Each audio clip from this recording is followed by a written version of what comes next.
Hello, hello, hello, hello. It has been a while since I have been live on my page, but I did promise someone that I would come on and I would do a quick live when I start using these wonderful new paints. So these are the brand new mineral paint from by Michelle. I have four colours here. And I'm just going to talk you through. Hi, Ada. Thanks for joining. I'm just going to talk you through some basics of mineral paint because a lot of people watching this would be used to chalk paint and the ways of the chalk paint. And some people might not be up to verse about mineral paint or maybe haven't used mineral paint before. So I'm just going to talk you through a few little things. Hi, Tracy. Hi, Emma. Thanks for joining. I'm just doing a wee quick live, some hints and tips about using mineral paint, the do's and the don'ts for beginners. So first of all, I'm going to use a roller today. I know that, hi, Sarah Jane. Hi, Jane Smith. Oh, thank you all for joining. I haven't been live in a long time, but I'm using these brand new paints. I haven't even them opened and used yet. So I thought I'd jump on and show people. So I'm using it right. So what I'm doing is I have a brand new roller and there's bits of fluff on brand new rollers. So you get some tape and cover your brand new roller in tape. How he's all doing? He's all right. And get all the wee fluffy bits off your roller because any wee loose bits will stick to your paint. And I'm going to use a roller and a tray and I'm going to paint this lovely thing today and show you just quickly because it is 24 minutes past 3 and I do have children to collect from work and school and all that at 4 o'clock. So yeah, so that's your roller prepped. Always cover your roller in sticky tape and pull any loose bits off.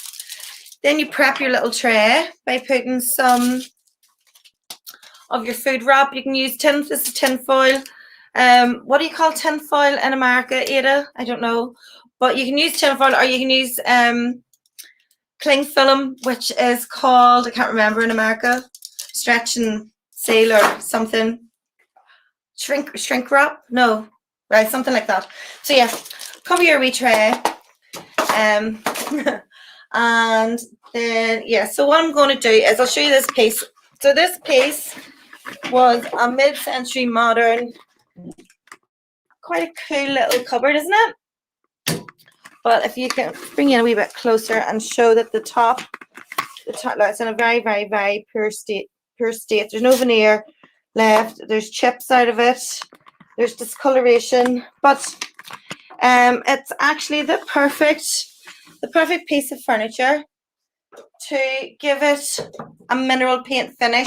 A flat finish on this will be gorgeous. So the steps that I have taken so far today is I have washed it all down with Dixie Belle White Lightning.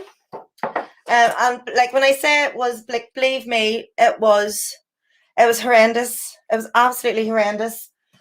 So it was all cleaned down and then it was scuff sanded. So it was scuff sanded. Then after that with 180 grit. Hi, Adeline.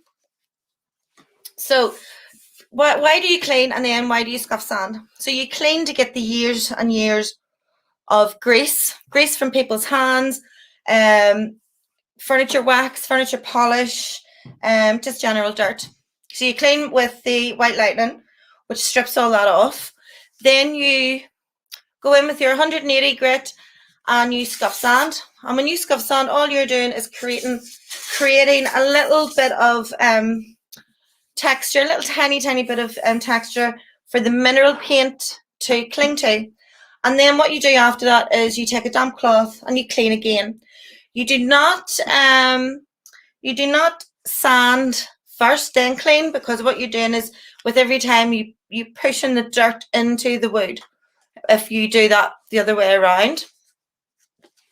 So Ada wants to know, is it on an Art Deco piece? This is a mid-century modern piece. Definitely. I don't think it's deco. I think it's more, it's got lovely MCM legs on it. If I can, I'm going to pop you out of the stand and bring you down. Give you a different angle. So this is the little cabinet. And then those are the little legs. Do you see the legs? And the little frame. Now one of the drawers is broken, so I need to make a new drawer, but I will. So it's a pretty cool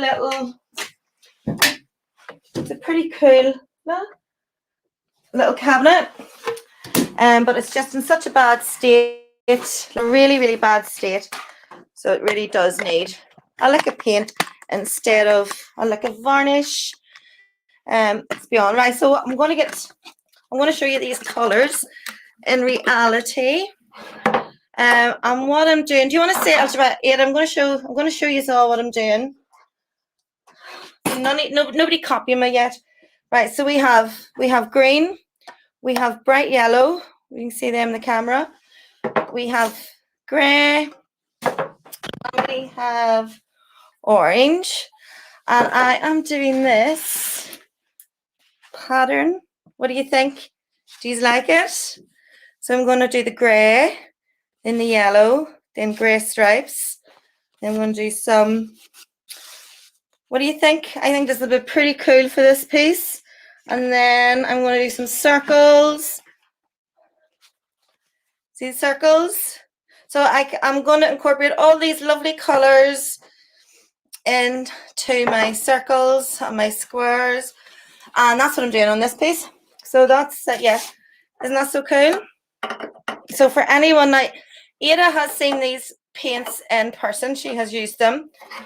So for anyone else who hasn't, just like do you remember my my paint can openers that I make? So for anyone who hasn't, they're so bright. Now they're not neon, but they're definitely as bright as. Hi Lisa, thanks for joining. Oh, thanks Lisa. Lisa's loving it too. This one needs a little bit of a stir. So it's more. And the thing with mineral paints is you must give them a really good stir because a lot of the pigment will sink to the bottom and sit at the bottom of the cans. So when you open them, you either give them a really good stir or I give them a good shake before I open them, a lot of them. So that one is called Retro Wallpaper. This one is Ice Popple Green. So it does no harm to mineral paint to give it a good shake. You want to get all the pigment from the bottom of the cans up, going right through your paint. Now this one, check this out. This is beautiful. This is a beautiful, beautiful green. Really bright. Ooh. As I say, they're full up because I haven't used them yet. And then this is the base, the grey. This one is called The Sound of Rain. So this is going to be the base for this entire piece. And then this entire piece is going to be covered in circles with these colours and stripes. Yeah, it's going to be so cool. I'm going to do a lot of stamping, I think. I'm going to do a lot of, I think I'm going to do a lot of stamping, a lot of different textures with this piece. And it's going to be so fun. So there's the lovely grey. And that is called The Sound of Rain.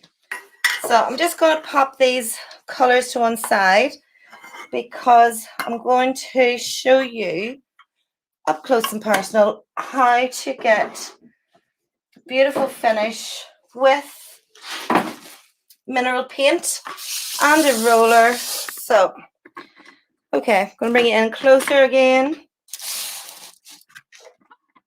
So I hope everybody can see that. I'm just going to get a little brush. So mineral paint can go straight on as long as you have cleaned your piece and you have scuff sanded like I told you, then mineral paint can go straight on. You don't need to undercoat if you don't want to. It's the same with Fusion mineral paint, it's the same with Annabelle Duke mineral paint, and it's the same with Dixie Belle Silk range. These are all mineral paints. So you can see that gorgeous colour. gorgeous grey. So you want to load up your roller. You want to take the excess off, and then you're going to go in.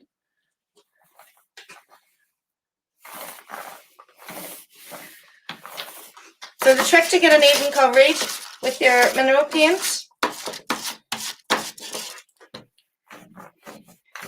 is to get it on, and then your last stroke has to be from the top to the bottom. And this will take 2 coats, but believe you me, it will be super smooth. It's self-leveling as well, mineral paint. Super smooth, self-leveling, like factory finish. So the roller I am using is a Stylmeister. It's from Stylmeister. I use a lot of their stuff, but I think their microfiber rollers are definitely one of the best on the market. You can also use 2 Flossy Blokes. Right, so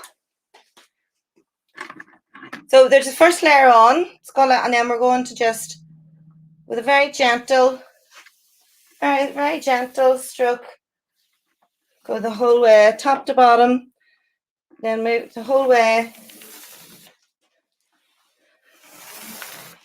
And that's how you get an even finish when you're using a roller with by Michelle mineral paints. So it's like it's a very, very light touch. Very, very light touch. Right, now that's the first coat done. How fast was that? And I'm just going to pop you off the stand and walk you down so you can see. So that's obviously the shadow of my hand. Can you see how great that coverage is? And how smooth it looks? It doesn't look, do you see how smooth and solid it looks? I'll go from this side down. And you can see, isn't that fabulous? So that's how quick, that's how quick and easy, whoops, it is to use this beautiful paint from Mint by Michelle. Hi everybody. And then obviously I prefer to use a little brush, obviously, for, see, you can just go around the edge with the roller as well. You can just do around the edge with the roller. This is your first coat. And see how cool that is. So it's really nice. It's a really nice creamy consistency. I don't know if I can convey, and it's not thick. You can see it's not a thick paint. So I would say it would be like it would be like Fusion Renfrew Blue. You know, that consistency, where it wouldn't be a thick paint. It's very, very easy to use. Very easy. You can see behind me the sheen. And you can see how full coverage that was. So I would say definitely the trick to using these properly is your prep. Make sure you have your prep sorted properly, and then you will have absolutely no issues. So if that's the roller method. You can do another method where you pour it on. It's called laying off. So you basically pour it on, and then you lay it off. I can reach so this is my laying off brush. Can you see the size of that? So you can pour it on, and then you can just go down with your laying off brush and lay it off, as the name calls it. And that also gives you a beautiful solid straight finish. But these Stylmeister rollers, honest to God, they're brilliant for mineral paint. Absolutely fantastic. So that, I know it's really quick. I know we've had a very little quick live. today, but I really just wanted to show you these mineral paints in action and talk a wee bit about prep, because if you haven't used mineral paints before, then preparation is key, and the tools that you use to apply these paints are also key, because I know somebody had asked me to go live because they have been watching people use Michelle's paints with brushes, and they were like, can you use a roller? I prefer to use a roller. So that's why I thought I'd come on live today and show you how to use a roller with them. And that, yeah, it's great coverage, full coverage, smooth finish. And so that's the first coat. I will give it a second coat. And I probably will not sand between coats. I know people like to do that, but I actually don't. Oh, there's Jane's just asking that. Will you sand between coats? No, I won't. I don't sand between Annabelle Duke or Fusion, so I'm not going to be sanding between. Sometimes I don't think. Now, I will be doing the next coat. And as soon as this dries, I'm going to go and do the school pickup and stuff, do the dinner, and then I'll be in here to give it all another coat. So I'm not going to leave it too long. Hi, Caroline. I'm not going to leave it, like, if I left it to cure for 4 or 5 days, then yes, Jane, I would have to give it another like scuff sand, because I'd need to create a surface for the paint to stick to. But because I plan to come in and do the second coat and that will be the final coat, in a couple of hours, then I won't need to scuff sand because it won't have cured. And then I'm going to leave it to cure. And that's it. I'm not even going to top coat it. I'm really going to put this paint through its paces. I'm not going to top coat it. I have, you've seen my prep was clean and scuff sand. And when it's all dry, I'm going to take my fingernail and I'm going to go in and give it a good hard rub and see what happens. And I'm going to put the paint through its paces, to show you just how good quality paint that it is. Isn't it fat? I love the colours, and I can't wait to do my funky designs. So yeah, that way. So I think this this will be pretty cool, and I might do a little bit of decoupage on one side, or I might not. I will though. I will. Right, so I'm going to leave it there. Thanks everybody for joining me. So it was only a little quick one today. And I will probably be doing more videos and more updates on this piece as I continue on with it, because it's pretty cool paint, and I want to show you the yellow and the green. I want to show you that in real life, so you can see how bright it is, because it's fabulous. All right, everyone, thank you. Any questions? Any more questions? Just pop them in the comments. Or drop me a wee message, and I will happily get back to you if you need the links. If you need any links to my laying off brushes or my Stylmeister rollers or anything like that, then drop me a wee message and I'll happily send you all the tricks of the trade. All right, thank you. Thanks, Ada. Thanks everyone for joining. Bye. Thanks, Jane. You too. Friday night. Woo, gin night.